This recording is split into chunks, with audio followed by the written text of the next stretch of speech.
नमस्कार, आप देख रहे हैं 4 PM। मैं हूं आपके साथ सिमरन।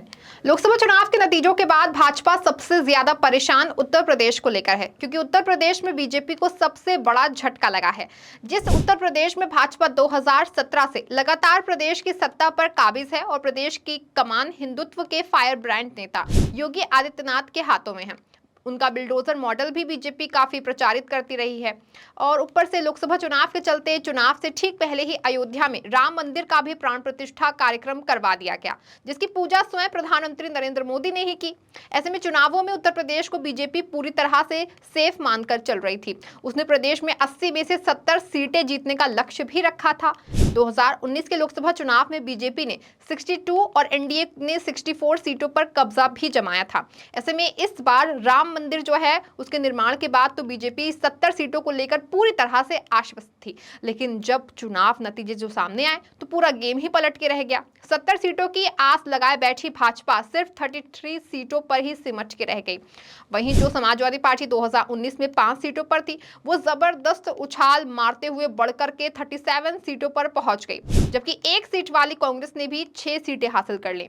यानी उत्तर प्रदेश में बीजेपी को बहुत भारी नुकसान और बहुत बड़ा झटका लगा है। यही कारण है कि यूपी के नतीजों से बीजेपी व संघ अब तक उभर ही नहीं पाया है।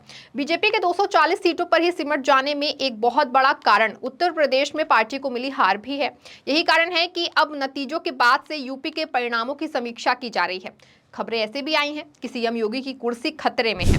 हालांकि अभी तक तो योगी आदित्यनाथ अपनी कुर्सी बचाए हुए हैं, लेकिन यूपी में मिली हार और बीजेपी के 240 पर ही सिमट जाने के बाद अब उत्तर प्रदेश में बीजेपी के उद्धार की जो कमान है वो खुद राष्ट्रीय स्वयंसेवक संघ यानी आरएसएस ने संभाल ली है। संघ लगातार यूपी में हार की समीक्षा कर रहा है और उसने साहेब व छोटे साहेब को किनारे लगा दिया है। यूपी में समीक्षा की कमान पूरी तरह से संघ संभाले हुए है। हार की समीक्षा करते हुए संघ लगातार बैठकें कर रहा है और पार्टी व संगठन से फीडबैक ले रहा है। यूपी हार की समीक्षा करते हुए संघ को एक बात साफ समझ आ चुकी है कि प्रदेश में भाजपा को मिली हार समाजवादी पार्टी व अखिलेश यादव की मजबूत सोशल इंजीनियरिंग का नतीजा है। अखिलेश के पीडीए फॉर्मूले को आगे बीजेपी पूरी तरह से ध्वस्त हो गई। यही कारण है कि अब प्रदेश में होने वाले विधानसभा उपचुनावों से पहले संघ उत्तर प्रदेश में डेरा डाले हुए है और हार की लगातार समीक्षा कर किसी हाल तक पहुंचने का प्रयास कर रहा है। अपनी समीक्षाओं से आरएसएस अभी तक इस समाधान पर पहुंच पाया है कि उत्तर प्रदेश में भारतीय जनता पार्टी के लोकसभा चुनावों में हुई हार मुख्य रूप से समाजवादी पार्टी और कांग्रेस द्वारा दलित और पिछड़े वर्ग के वोट बैंक में सेंध के कारण हुई है। आरएसएस महासचिव दत्तात्रेय होसबले की अगुवाई में हुई बैठक में इस मुद्दे पर चर्चा हुई। आरएसएस की वार्षिक बैठक के दौरान उत्तर प्रदेश के प्रमुख क्षेत्र के प्रचारकों को भी फिर से नियुक्त किया गया। सूत्र बताते हैं कि आरएसएस बीजेपी की सीटों में कमी का कारण उसके दलित और पिछड़े वर्ग के वोट बैंक का सपा की ओर खिसकना बता रहा है। संघ का मानना है कि अखिलेश यादव के पीडीए फॉर्मूले भाजपा को प्रदेश में बड़ा नुकसान पहुंचाया है। मतदाताओं की निष्ठा में इस बदलाव ने भाजपा के प्रदर्शन में काफी प्रभाव डाला। अब उत्तर प्रदेश में बीजेपी के पिछड़ने के बाद राष्ट्रीय Swayamsevak Sangh super active mode में दिख रहा है। यानी यूपी में मिली हार के बाद संघ ने खुद कमान संभाली है और बीजेपी आला कमान या यूं कहें कि गुजरात लॉबी को साइड कर दिया गया है। यूपी में समाजवादी पार्टी के पीडीए मॉडल को पछाड़ने के लिए संघ खुलकर कमान संभालने की तैयारी में है। हर एक प्रक्रिया पर मंथन के बाद संघ का प्लान ऑफ एक्शन काम करेगा।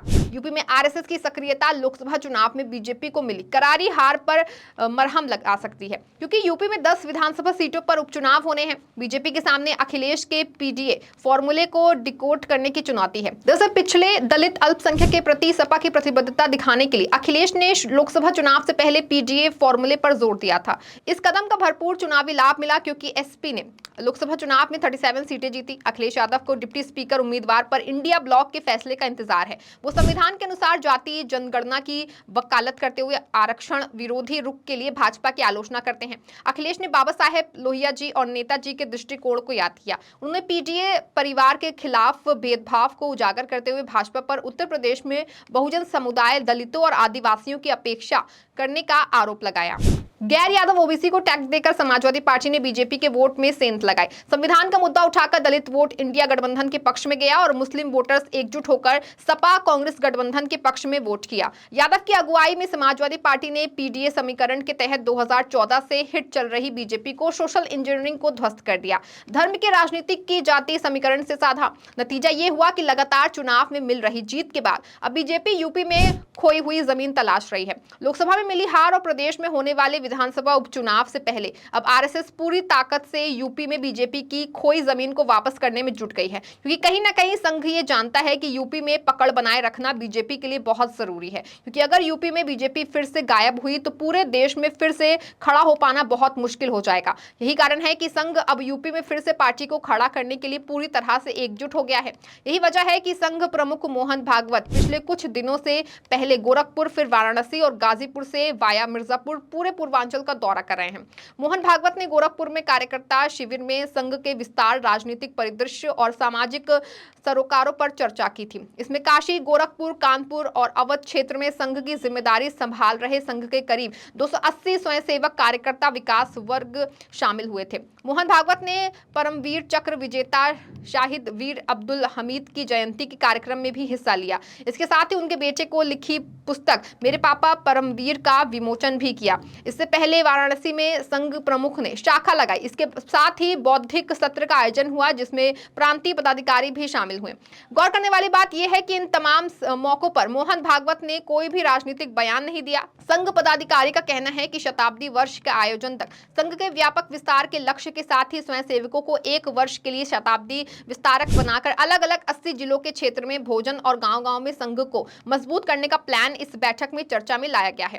संघ का मकसद बिना किसी राजनीतिक बयानबाजी के बीजेपी को खोई हुई सियासी जमीन को वापस हासिल करना है। दरअसल लोकसभा चुनाव में बीजेपी को पूर्वांचल में खासा नुकसान हुआ है। अब आरएसएस की कोशिश इसी डैमेज कंट्रोल करने की है। इसके लिए आरएसएस पूर्वांचल में जातीय गठजोड़ को एकजुट करने के लिए जुट गई है। चुनाव के बाद आरएसएस लगातार उत्तर प्रदेश में मंथन कर रहा है। इसी कड़ी में संघ प्रमुख मोहन भागवत का पूर्वांचल दौरा भी देखा जा सकता है। संघ की ओर से दलित बस्तियों में सामाजिक समरसता कार्यक्रम चलाए जाएंगे।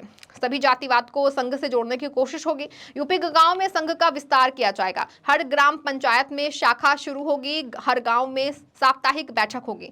साफ है कि संघ की ये बेचैनी बताती है कि बीजेपी को यूपी में मिली हार पच नहीं रही है, और संघ भी ये जानता है कि अगर समाजवादी पार्टी एक बार फिर से यूपी में हावी हो गई तो बीजेपी के लिए दोबारा से यूपी में खड़ा हो पाना काफी मुश्किल हो जाएगा। दरअसल संघ व बीजेपी यूपी में इतना ध्यान इसलिए भी लगा रही है क्योंकि यूपी में अभी 10 विधानसभा सीटों पर उपचुनाव होना है। इसमें से 9 सीटें विधेयकों को संसद पहुंचने में खाली हुई हैं, और जबकि 1 सीट विधायक के सजा होने के बाद खाली हुई है। जिन 10 सीटों पर उपचुनाव होने हैं उनमें मैनपुरी की, करहल, अयोध्या की, मिल्कीपुर, अंबेडकर नगर की, कटिहारी, संभल की, कुंदर की, गाजियाबाद, अलीगढ़ की खैर, मीरापुर, फूलपुर, मझवा और सीसामऊ शामिल हैं। इन 10 सीटों पर होने वाले उपचुनावों के सभी के लिए समाजवादी पार्टी खुद को मजबूत मान रही है। लोकसभा चुनाव में मिली हार से उत्साहित समाजवादी पार्टी अब विधानसभा उपचुनाव में पीडीएफ फॉर्मूला लागू कर उम्मीदवार उतारेगी। पार्टी ने इसकी तैयारी शुरू कर दी है। सपा इस खास रणनीति से यूपी में भविष्य की राजनीति में खुद को मजबूत करने की फिराक में है। फिलहाल इतना तो तय है कि बीजेपी व संघ को उत्तर प्रदेश में मिली ये करारी हार पच ही नहीं रही है, क्योंकि बीजेपी को पूरे चुनाव के वक्त कहीं से भी ये नहीं लग रहा था कि यूपी में उसे नुकसान हो सकता है। लेकिन समाजवादी पार्टी व अखिलेश यादव ने बिना किसी हो हल्ले के पीडीए फैक्टर के तहत जो अंडर करंट पैदा किया, उसने बीजेपी के सभी मंसूबों पर पानी ही फेर दिया। यही कारण है कि अब इस हार को लेकर बीजेपी व संघ समीक्षा पर समीक्षा ही कर रही है। लेकिन जिस तरह से संघ यूपी में आगे आ रहा है उससे साफ है इस नतीजों के बाद भाजपा में मोदी शाह की हेकड़ी नहीं चलनी है। इसलिए उत्तर प्रदेश जैसे सबसे अहम राज्य में भी अब कमान खुद संघ ने संभाल ली है और मोदी शाह को साइडलाइन कर दिया है। ऐसे में अब देखना होगा कि संघ आगे किन नतीजों पर पहुंचता है और अखिलेश के पीडीए फॉर्मूले पर से कैसे निपटता है। साथ ही सीएम योगी की कुर्सी पर भी संघ क्या फैसला लेता है, ये तो खैर आने वाले वक्त में पता चल पाएगा। इस खबर में फिलहाल बस इतना ही। ऐसी तमाम राजनीतिक खबरों के लिए बने रहें और देखते रहें 4PM। धन्यवाद।